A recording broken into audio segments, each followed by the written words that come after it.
The big guns in Congress are finally taking on stable coins.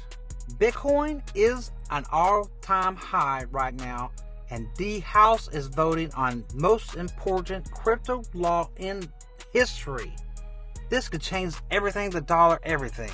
This isn't just a coin debate. It's who controls the next version of money.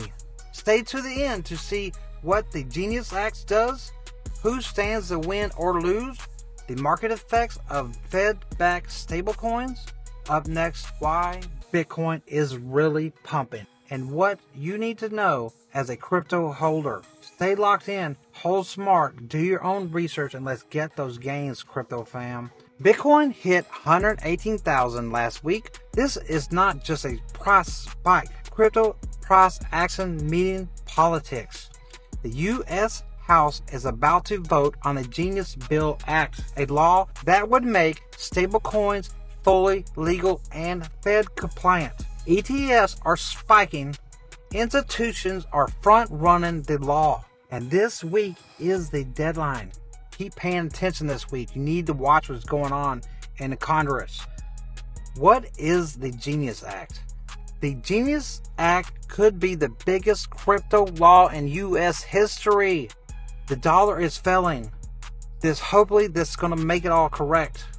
Past the Senate, now the House is voting.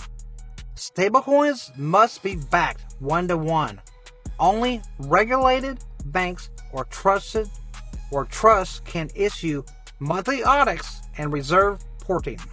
You get first claim if the issuer fails, but it also bans interest on stablecoins. That sucks, but we'll see what happens. This week in Congress is Crypto Week. Here's the calendar. Monday, July 14th, the Rules Committee. Tuesday, July 15th, full House vote. Wednesday, July 16th, tax hearings. Friday, July 18th, possibly signing by Trump.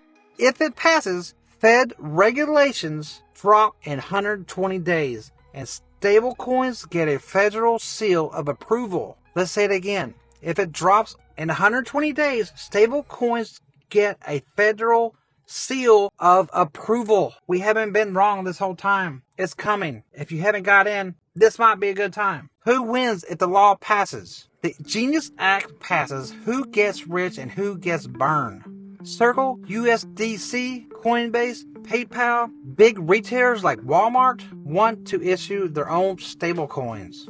But banks are freaking out. The EU and Asia fear dollar domination. And policymakers worry about global stability. Will this hurt the Fed? Could Fed-backed stablecoins actually break the system? J.B. Morgan says stablecoin could soak up $2 trillion in treasuries by 2030. That could distort interest rates, reduce bank lending, strain federal control. Good for the crypto, bad for traditional finances. But the dollar's failing. We need another way out. We're $39 trillion in debt, or 38, something like that. It's massive. So this is the way out. All currencies fail in the end, and we're on the way out.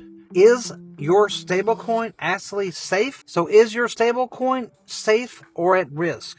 The act requires full backing and audits. Consumers get priority in bankruptcy, but there is still no FDIC insurance. Safer does not mean safe. Y'all pay attention this week. What happens if this passes? If the Genius Act passes, what happens next? Fed regulations in 120 days, stable coins become a Fed approved 18 months rollout to go full scale, and it could push the rest of the world to catch up.